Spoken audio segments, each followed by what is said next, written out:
Want to see new storm footage? Look at this. You can see the water rushing in, the streets are flooding. If I asked you where this footage was taken, where would you say? The Jersey Shore? Connecticut?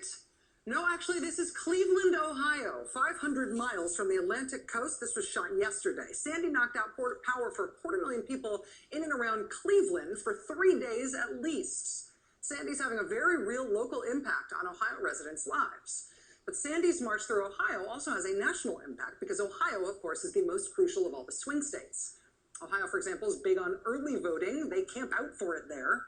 As Sandy approached, Ohio counties reported even heavier than usual early voting, with people rushing to cast their ballots ahead of the storm. Lots of things are amazing about Ohio's politics, but frankly, what I find most amazing in Ohio this year is the way the Romney campaign is choosing to close out their campaign there.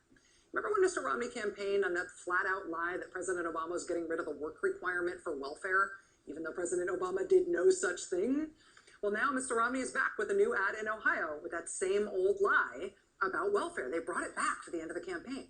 Romney campaign sent Senator Norm Coleman from Minnesota to Ohio to tell voters there that Mitt Romney had no intention of overturning Roe versus Wade.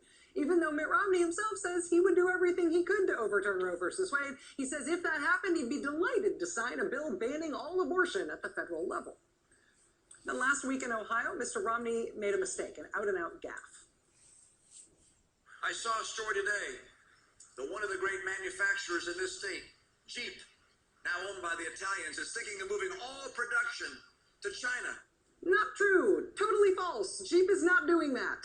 The day Mitt Romney told that made-up horror story to Ohio voters, Chrysler had already announced that actually they were expanding it in Ohio and in Michigan. They weren't pulling out. Mitt Romney responded to the instant fact-checking, not by taking it back, but by turning that lie into a new ad for Ohio. And then he bought extra airtime for it in Toledo, where Ohio workers make Jeeps, and where being told falsely that your job's being shipped to China might be personally terrifying news. Chrysler tried again to set Mr. Romney straight on this, saying, quote, Jeep production will not be moved from the United States to China. Did Mr. Romney take it back? No. He turned it into another ad, a radio ad, again for Ohio. And he expanded it to say the entire auto bailout has been a huge failure.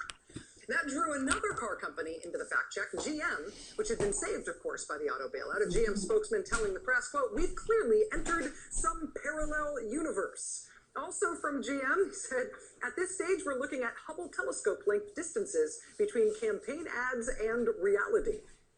But here's the thing, it's one thing to lie about your record or even your opponent's record, but what Mr. Romney has done here is to lie about a third party in that third party's backyard.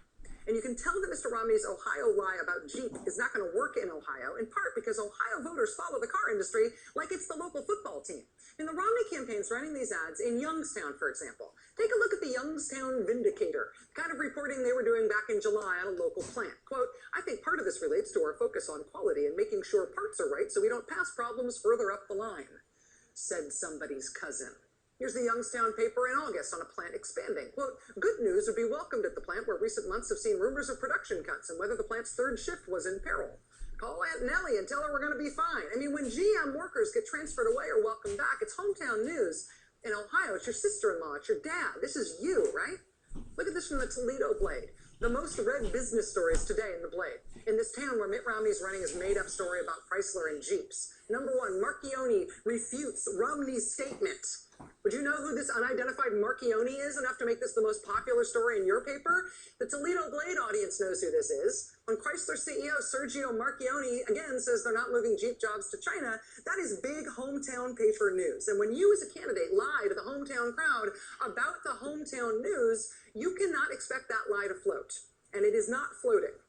The Columbus Dispatch fact check says, quote, oh boy.